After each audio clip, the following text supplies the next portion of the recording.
Hi guys! Okay, in this next chapter, we're going to read some correspondence back and forth in emails with Gia, Wes, and Celeste. We're going to see a perspective from Gia and Wes as they sort of form an alliance together in their concern for Celeste. This is about to get interesting. Chapter 11, The Inquiry. Gia, hey, I hope you're having a great time on your trip. I found your email address on Facebook. I hope you don't mind, but I need to get some advice about Celeste. Have you heard from her lately? I know she's been going to therapy, but she doesn't tell me much about her appointments. In fact, lately, she doesn't tell me much at all. Do you know if I did something to make her mad? Also, the last night we were all together on her birthday, something strange happened. I couldn't believe what I was seeing, and I wanted to get your opinion about it. I looked down from the Ferris wheel, and I swear I saw Celeste talking to herself. It looked like she was having a conversation with the air. There was no one there, and she was laughing and making hand gestures. It really disturbed me. In fact, Oakley saw it too, and now she thinks Celeste is nuts. I've never seen her do anything like that before, and I'm starting to get really worried. I don't want to bring it up and make things any more awkward than they already are, but I can't just forget about what I saw. What do you think? Thanks, Wes. Hey, Wes. I'm glad you are telling me this. I've never seen Celeste do anything like that before. She did write to me about a very strange dream that she had, but it was nothing bad. I know about the time you were on the Ferris wheel, Celeste ran into a friend. His name is Ezra. She's told me about him before, but I've never met him. Apparently he's very mysterious and she doesn't know much about him. Now after what you've said, I can't help but wonder if he's imaginary. I feel horrible saying that, but looking at all the puzzle pieces, it's beginning to look that way. I know she no longer takes medication, and I never did ask what her medications were for, but maybe someone needs to notify her therapist so he's aware. This makes me so sad. Please don't mention that we had this conversation to her. Let me know if you find anything out. Gia. Hey, Celeste. Wow, I can't believe your dream. I wouldn't even know where to begin at trying to interpret something like that. You have to let me know what Dr. Kramer says about it. I hope everything is going well with you, your family, therapy, Wes, and Ezra. Is he still a secret, or have you told anyone? I worry about you now that I'm away. I hope things are going good. Our visit to the rainforest was amazing. Here are some pictures that I took. And yes, that's a wild parrot right behind me in a tree. It was there long enough to get a picture and then it flew away. Something cool we learned from our jungle guide is that rainforests are the world's largest pharmacy because over 1/4 of all natural medicines have been discovered there. Pretty neat. The scenery here is breathtaking, but the mosquito bites are indescribable. It looks like I have the chicken pox. Also, a couple people in our group drank some bad water and got pretty sick. They had to miss out on the jungle tour. I feel bad for them. Well, we're getting ready to have dinner now. I'll talk to you soon. Love, Gia. Hi, Gia. Thanks for writing back so quick. Sorry, I was a bit slower at responding. Sounds like you're having the time of your life. I've been having a great time too, even though you're gone. Well, right after I last wrote you, I ran into Ezra again. I was out shopping with my mom and sat on a bench while she went into some stores. And there he was. He gets cuter and cuter every time. I wanted him to meet my mom so that someone could finally meet him, but he had to run off to a meeting. I wonder if he would let me take a picture of him so I can show you. He told me that when the time is right, he'll tell me everything about his life. I just wish I could pick up a phone and call him sometimes. Wes came to church with us again today. This time, my grandma was well enough to come too. She really likes Wes, and they spent all afternoon chatting. In fact, my parents just decided tonight that they are going to have my grandma move in with us. She'll take Adam's room. She's just too old to be living alone, and it's too much work taking care of her house. The family is going to try and sell it. I'm glad because I feel like our home could use an extra family member. It feels pretty empty sometimes. That's all for now, but I'll let you know how my next appointment goes for sure. Love, Celeste. Okay, chapter 12, Sink or Swim. We're going to see a more intimate and personal side of Wes's and Celeste's relationship. This was an interesting chapter to write because I had to go back to my college days and think in my mind of sort of that flirtatious conversation and what kind of things college guys and college girls would joke about with each other to create that chemistry. We're going to witness a milestone that's about to happen in Celeste's life, which is going to create the build-up for what comes next. So here we go. Chapter 12, Sink or Swim. Remember when we were eating at Charlie's and you took off after that guy you saw? I guess. Well, you never did tell me who he was. Celeste looked down at her cheeseburger. Was Wes really bringing this up? Do you really want to ask something that you might not want to hear the answer to? Wes took a sip of his Dr. Pepper and then sat back in his chair as if ready to hear some intriguing news. Thank goodness for fast food. Celeste wanted to end this dinner as soon as possible. Come on, tell me. It was a guy I unintentionally met at the gala we went to. I had taken a tumble to the floor and he helped me up. Okay, so why did you need to go off and talk to him at Charlie's? He was just an interesting person, and when I saw him at Charlie's, I just couldn't believe how small of a world it was. I wanted to thank him for cheering me up. It doesn't matter anyways, he left before I could find him. What's his name? Oakley asked, looking eager to hear the answer. Why? Just curious. She began to stir her drink with a straw while she kept her eyes on Celeste, waiting for an answer. The sound of the ice cubes clicking against the glass was getting to be a bit annoying. Almost as annoying as Oakley. It's Ezra. Have you seen him since? What's up with all the questions, you guys? I'm beginning to feel like I'm being interrogated. Well, have you? Oakley repeated. Yes, I ran into him later that night at the fair, and then the other day I saw him again downtown. Next time you see him, invite him to come hang out with us. Oakley took a slurp of her soda and smiled at Wes. Why would I do that? Well, why wouldn't you? Unless you don't want anyone to meet him. I don't care if you meet him. He's a busy guy, and I don't know that he'd have time to make plans. But just to end this awkward conversation, I'll ask him anyways. Oakley smiled, and Celeste began to wonder if maybe this was a part of Oakley's plan to win Wes. Or worse, maybe she would make light of Ezra, try to find something wrong with him just to anger Celeste. What if her plan was to steal him away? Whatever it was, something was telling Celeste that Oakley was up to something sinister. Oh, by the way, Wes, you missed a really good movie yesterday. How's that church stuff working out for ya? It's getting good. Pastor Bob has a way of describing Bible stories like they're a movie. I didn't realize how much violence and drama are in the scriptures. It's like something from HBO. So, when are you getting baptized? What? I never said anything about getting baptized, Wes replied, looking dumbfounded.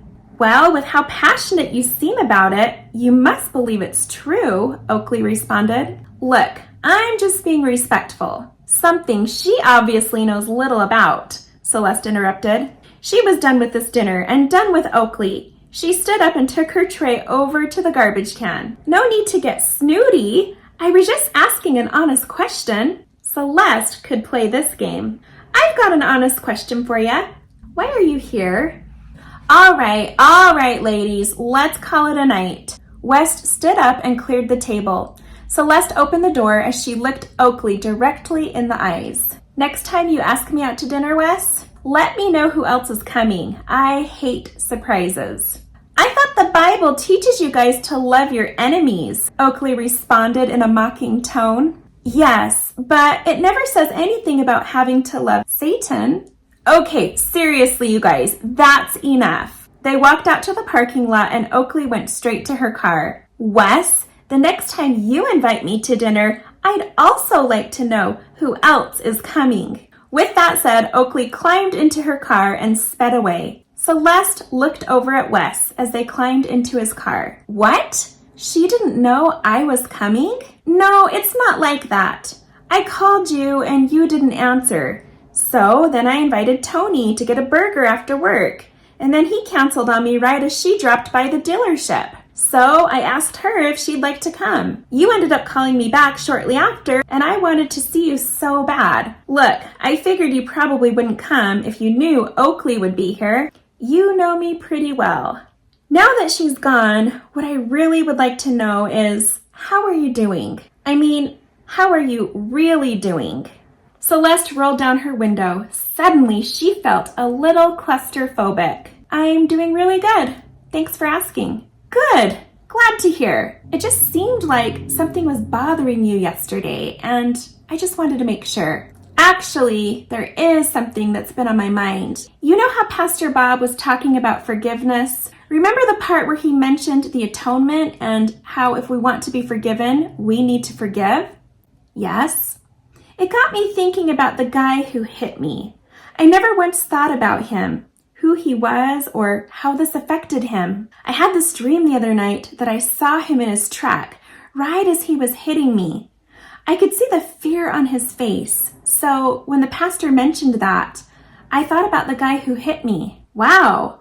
I thought maybe you'd be thinking about your parents or even Oakley. I'm working on my parents, but Oakley is going to be last on my list. So what are you going to do about the guy? Find him, I guess. I need to let him know that I'm okay and I've forgiven him. Well, you got any plans tonight? No, why? Let's find him right now. It can't be that hard. Are you serious? I've never been more serious. After a few searches on Google, I'm sure I can track him down in just a few minutes. Wes picked up his phone and began to search.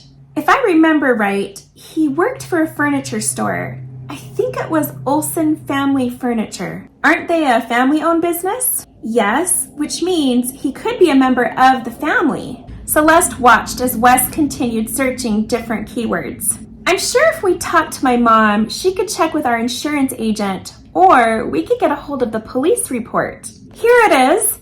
James Olsen, 42-year-old delivery driver. Now let me Google his name for an address. Shouldn't we call him first?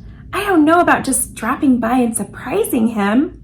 Either way you contact him, he's going to be surprised. We may as well just do it in person. It's just that I wasn't planning on doing this tonight. I don't know if I'm mentally ready. Oh, look at that! Cheshire Drive. He only lives 3 miles away from you. What are you doing? I'm making a U-turn. I mean, are you really going to drive to his house? Relax, Celeste. It's not going to be as bad as you think. I'm with you. I'm with you. Why are you doing this? Look, I know how important it is for you to work out your issues before school starts. Focusing on your issues all the time can get you a little self-centered. What better way to get over something than to focus on helping someone else? Think about it. This guy probably feels horrible. Who knows what he's been through? You forgiving him just might take a weight off his shoulders, let alone your own. He had a point. Wes was good at being persuasive. No wonders he was the top car salesman. Okay. But if for some reason this ends up being like a scene from a bad movie, you are 100% responsible. Don't worry, you'll be glad you did this. They pulled onto Cheshire Drive. It was a quaint little street dotted with older homes. The sidewalk was cracked where pieces of concrete had lifted from the aged roots of the large sycamore trees that lined the lawn strips. A few children were out kicking a ball in the street as an elderly couple rode by on bicycles. Look for 301, Wes said as he slowed the car down. There it is, Celeste said as she pointed to the mailbox of a small red brick home with a single car garage. I guess having a family business means living on a tight budget, Wes said as he pulled up to the curb. Or it could mean having a paid-off home. After her recent experience with Ezra about judging people, Celeste was trying harder to give people the benefit of the doubt. They got out of the car and walked up the crumbling driveway where an old white Ford Taurus sat with a decal on the back window that read, Maria's House Cleaning, along with a phone number listed below. As they made their way to the front door, Celeste looked down and noticed a little sign sitting next to a green flower pot that read, Welcome to our humble home. She looked at Wes, waiting for him to initiate. He knocked, and everything grew quiet. Celeste's heart began to race. What was she doing here? She didn't even know this man. What if he was... Just then, the door creaked open. A woman peered through the small crack. Can I help you? Hi, we're here to see James. Is he around? Wes asked. The woman hesitated. Yes, he's here. Who are you? Oh, I'm sorry. I'm Wesley, and this is Celeste. We've never officially met before, but we'd like to introduce ourselves if that's okay. Are you neighbors? Yes, we live close by. Wes looked over at Celeste and smiled. Wait right here. Let me get him. The woman walked away, leaving the door cracked open. It's almost like she thought we were selling something, Wes said as he turned around to view the neighborhood. You can't blame her. She's never seen us before, and pulling up in a new Audi in a neighborhood like this is bound to raise suspicion. Just then, they heard footsteps coming to the door. It slowly opened and revealed a short, Latino-looking woman in a white t-shirt and black sweatpants, with her hair up in a bun. The TV was blaring in the background, and a fan was plugged into the wall, blowing the scent of what smelled like fried potatoes right in their direction. He's coming, she said as she scooted off to the side. Just then, a middle-aged man in a wheelchair came around the corner from the kitchen towards the door. In a short-sleeved blue t-shirt and faded blue jeans, he looked as though he belonged outside tossing a football around with the children. His curly brown hair sprawled out beneath a camouflage baseball hat, casting a shadow over eyes that looked weary and worried. He slowly wheeled himself up to the door. Hi, I'm James. Hi, James. I'm Wes Cartwright, and this is Celeste Day, and we have something to tell you. Is this about the repo? The woman interrupted. No, actually, it's about the car accident last January. I thought the insurance agent settled everything. Are you wanting money? She continued. No, Wes replied. James, Celeste interrupted.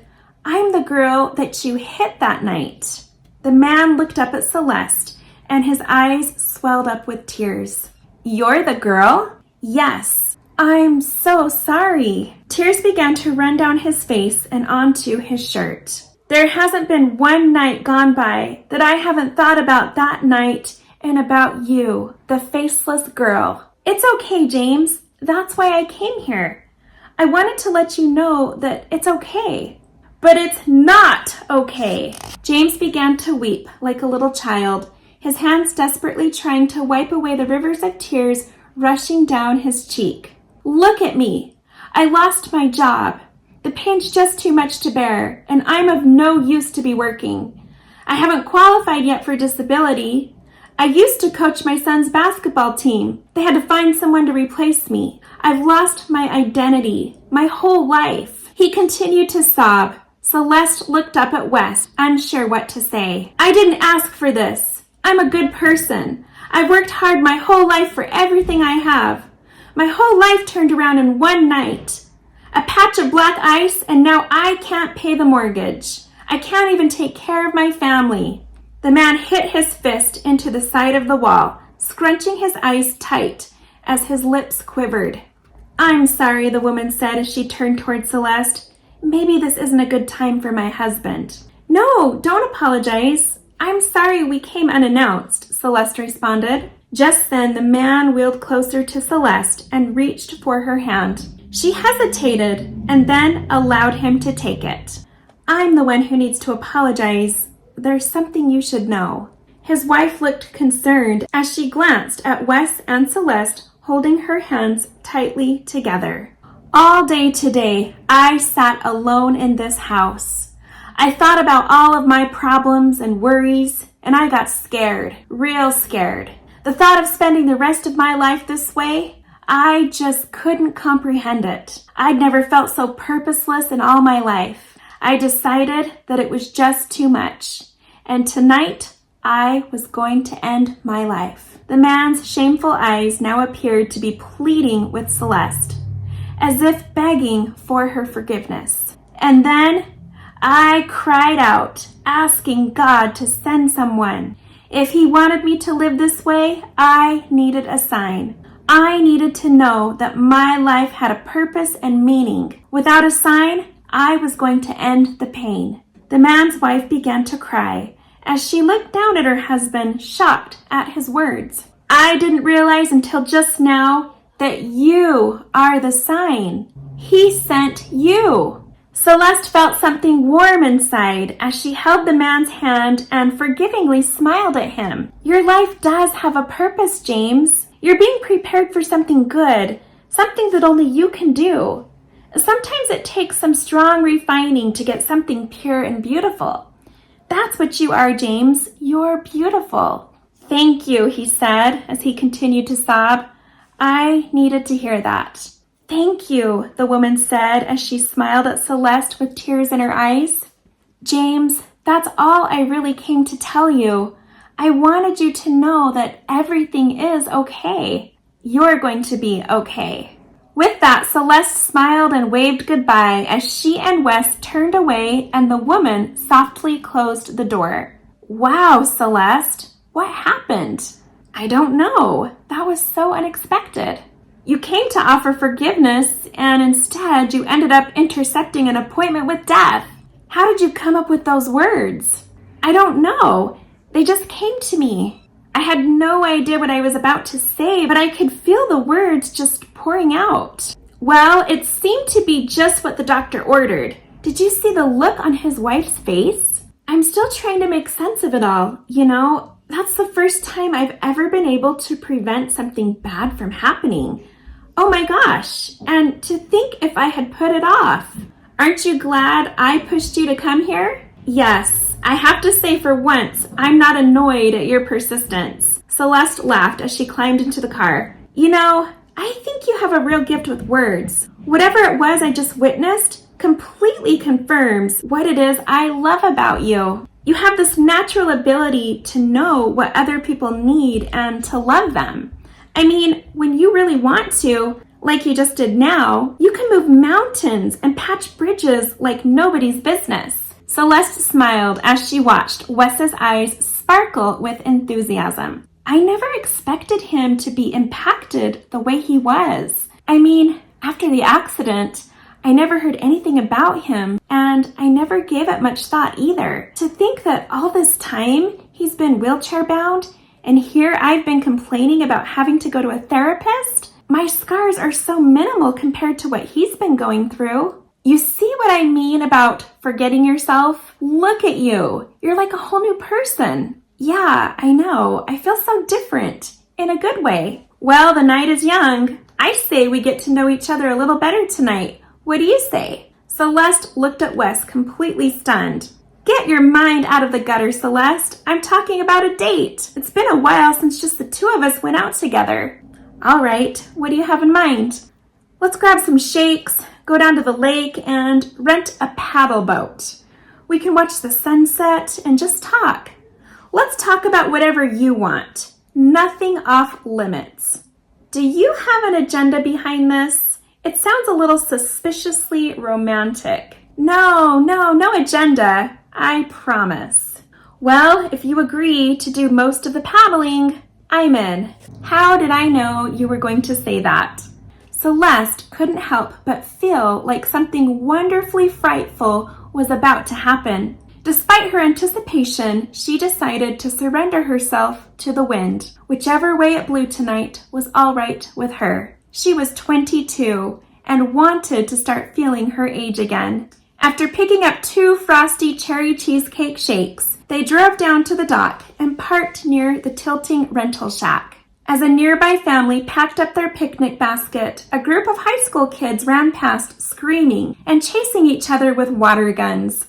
The smoky aroma of barbecued burgers over hot briquettes was almost as intoxicating as the big, beautiful orange sun setting above the horizon of the purple hills and the shimmering lake. She followed Wes out on the small boardwalk where he handed some cash to the rental attendant. "How about the blue one?" Celeste hollered. "Climb in," Wes yelled back. Her frozen numb hands held on to the melting shakes as she climbed into the boat, trying her best not to fall face first into the cold water. Once comfortably seated, Wes joined her as he pushed them out to sea. There were a few sailboats out in the distance, and a flock of geese glided overhead. This was the perfect night for being on a paddle boat. The small waves just rolled under the tiny boat as Celeste did her best to push the pedals in her green flip-flops. "I forgot how much I like cherry cheesecake," Wes said as he licked the drips of ice cream running down his arm.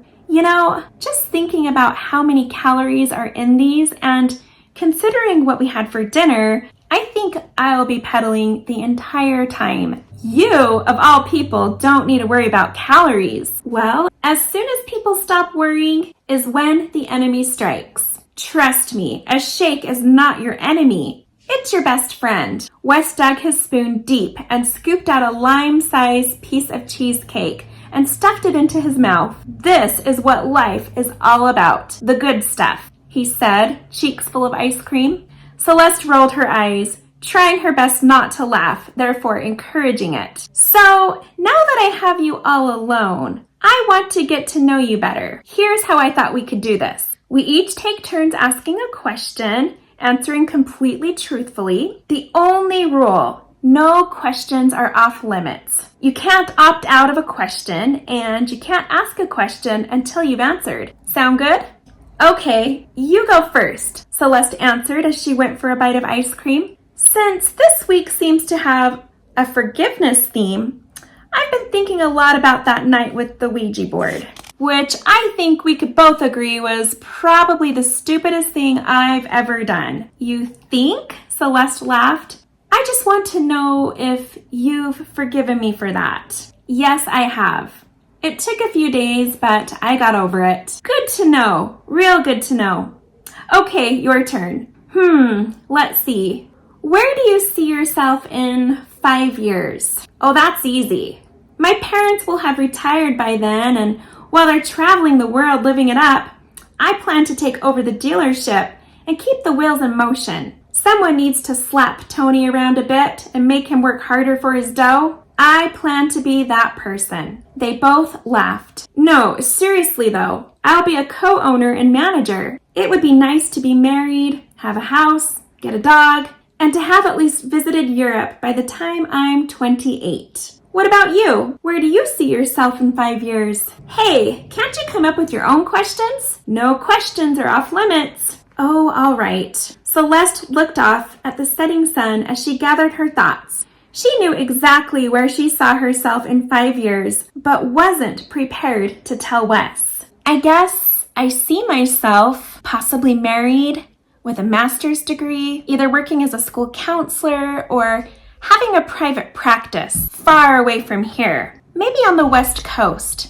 That would be nice." "Why so far away?" "Change is always a good thing, and the more of it you allow into your life, the more you learn about yourself. Besides, the weather in San Diego is my kind of weather, and who wouldn't want to have a house on the beach?" "Point well made. Your turn. Fire away." "Do you believe in life after death?"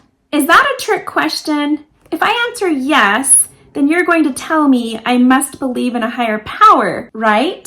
Just answer the question. Do I want to believe there is a life after this? Of course. Who doesn't? As depressing as it seems to imagine everything just going black after I kick the curb and existence completely ceasing, doesn't mean that I can just go along with the age-old fairy tale that all will be well and I will go on to another world and float on a cloud with my angel friends for all eternity. Angels, huh? Are you so sure it wouldn't be fire and brimstone for you? Ha ha, seeing where I've been spending my Sundays lately would have me assuming the contrary. Okay, part 2 of my question. That wasn't in the rules. It is now. So, how do you explain what happened in the trailer? Okay, I see where you're going with this. Whatever happened that night was real and completely freaky beyond words. I can't deny it because I experienced it. It leaves me to believe that there are some things we can't explain. Okay, so do you admit that whatever that was, it was of an intelligent nature? Of course. So then wouldn't that be evidence of an afterlife? Who's to say that it was a spirit? It could have been someone from another dimension or extraterrestrial kind of stuff. We just don't know. Wow. What would it take for you to believe in an afterlife? I mean, your grandpa could literally visit you from beyond the grave, have a conversation with you, and you will convince yourself that it was an alien pretending to be your grandpa? Don't you think that sounds weirder than just believing in an afterlife? Okay, you got me in a corner. How can I redeem myself? It's funny how it's so easy for people to believe in hauntings, demonic possession, voodoo, seances. Heck, these days even zombies and vampires. But when it comes to believing in something good like God, they always need more evidence. Well, here's evidence for you. Is heat real? Of course it's real. Well, doesn't it have an opposite? Yes, that would be cold, which is really the absence of heat. So is cold real? Yes. What about up? Is there such thing as the direction up? That's a dumb question. No question is a dumb question, so answer it. Yes, the direction up exists. So does up have an opposite? Yes, down. So then the direction down must exist. Of course. Negative energy that wishes to cause harm, aka demons and evil spirits, does that exist? If that's what you call what happened in the trailer, then yes, I'd say it does exist. Then wouldn't it have an opposite as well that surely must exist? You are clever. There are lots of things I'd like to do with you tonight, and arguing isn't one of them. So let's just say you've given me something to really think about, and let's leave it at that. Wes was doing a great job of not getting angry. How could he smile through his answers like that? It almost seemed as though he enjoyed seeing Celeste so passionate. Fine. Okay, on to a more important question. Who was your high school crush? Did he really just ask her that? Pass. You can't pass, you have to answer. Or what? I see how you are. Okay, tell you what. If you answer this question, I'll give you $20. Wes reached into his pocket and pulled out a wrinkled $20 bill. Did he really think that money could buy everything? Sorry, pass. What? Why won't you tell me? You don't need to know. Wes began to laugh. He quickly looked away in an attempt to get his composure back. What's so funny? Why are you laughing? Do you realize that by not answering my question, you have actually answered it? What are you talking about? Look how red your face is. It's pretty clear what that means. A red face? It doesn't mean anything. You're wrong. It means everything. It means you had a crush on me. Did he really just say that? How bold and arrogant and right he was. And shame on her for not sitting there in silence, tripping over her thoughts. How more obvious could she be? Okay, where's my $20? Oh, no. That was only if you answered my question. I ended up answering it for you, so I get to keep it. I think enduring this humiliation is worth $20. Something tells me I need to save it for my next question. Okay then, here's a humiliating question for you. Do you think Oakley is hot? What? That's pretty random. Well, do you? She's pretty. Is that what you're getting at? No, Disney princesses are pretty. I want to know if you think she is Snow White or Miss October. What? You are too funny. Well, are you going to answer? Given her bold personality, she's really not Disney princess material. However, it depends on which princess we're talking about. Jasmine could definitely pass for a centerfold playmate. Have you seen those curves? Quit beating around the bush. Okay, sure. What guy wouldn't think a girl like her isn't hot? Does it mean I want her to be the future mother of my children? Now, that's the question you should have asked. Too bad it's my turn. He seemed so happy with his answer. At least someone was. I'd like to know now, who was your first kiss? Okay, yes, I'm going to need $20 for this one. Wes picked up the $20 bill and waved it in front of Celeste. Here it is. It's all yours as soon as you answer. By now, the boat was just drifting. They had both stopped pedaling 3 questions ago. The intensity of their thoughts and words consumed the energy needed to keep the boat in motion. Let me answer your question by rephrasing it. It should be, who will be your first kiss? No way! Virgin lips, huh? Nothing wrong with that. Okay, hand over the cash. You really need to pay for asking such personal questions. As Wes released the paper bill into Celeste's hand, a sudden summer breeze came between them, sending the money swirling up into the air and landing it softly on the tip of the boat. Crap! Get it, hurry, Celeste hollered. Wes carefully crawled to the front of the boat, intensely staring at the money as if his stare possessed a power that somehow glued the $20 bill to the boat. $20 was a lot of money to a college kid, and Celeste was not going to willingly allow it to be released into nature. Careful, you almost have it. Steady. To Wes's dismay, the paper bill softly slipped over the edge of the boat and onto the water below, just as his fingertips were inches away from bringing it to safety. Not ready to give up yet, he bent over to grab it, stretching his arm as far as it would go. Splash! There, along with the $20 bill, he met his watery fate. Celeste jumped up, trying not to laugh. She leaned over the edge, where she saw surfacing bubbles surrounded by ripples. Wes shot out of the water like a dolphin at SeaWorld. Did you get it? Taking a deep breath, he opened his eyes wide enough to reveal just how cold the water was. Are you more concerned about the money or me? He laughed. He held up his hand to reveal the wet bill as he shook his head to release the water from his hair. Celeste smiled as she leaned over to take the money. Wes grabbed onto the side of the boat, and as he pulled himself up, the disproportioned weight sent the boat rocking. Despite her efforts, Celeste fell overboard, belly first into the frigid water. As she came up for air, the expression of shock on her face sent an invitation to Wes to jump back in. He swam over to her, laughing as the boat drifted into the opposite direction. Are you okay? He asked, completely enthralled in the humor of the moment. Yes, but my makeup isn't. Why is beauty always at the forefront of women's minds? Wes paused for a moment, looking at Celeste as she struggled to keep afloat, moving in a little closer until he was just inches away from her face. He looked down at her lips and then into her eyes. In a quiet voice, as if almost a whisper, he let his words take over his thoughts. Actually,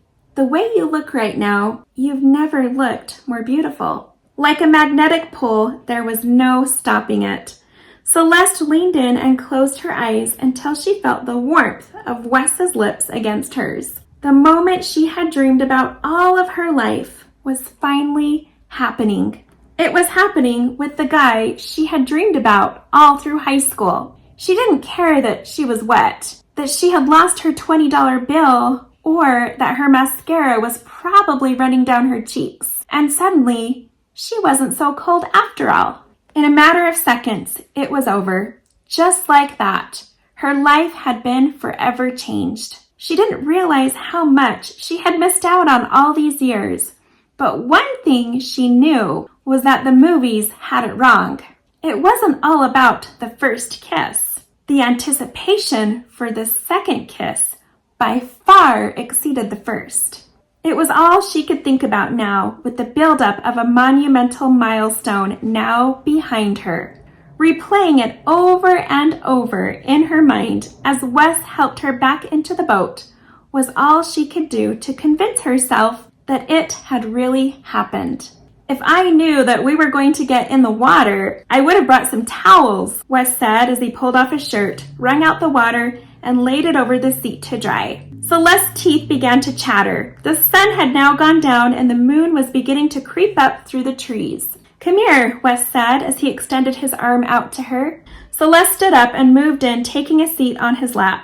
"I guess I'll have to be your blanket," he said as he wrapped his arms around her. The warmth of his body against her back wasn't much in a cold t-shirt, but she appreciated his respect for her modesty. It was a summer's night she would never forget. There she sat in the arms of a man who had sent her on a roller coaster of emotions over the last few months. Unsure if this moment would ever happen, now she closed her eyes, hoping it would never end. All right, that's it. I'll see you next time as we read Chapter 13, The Betrayal.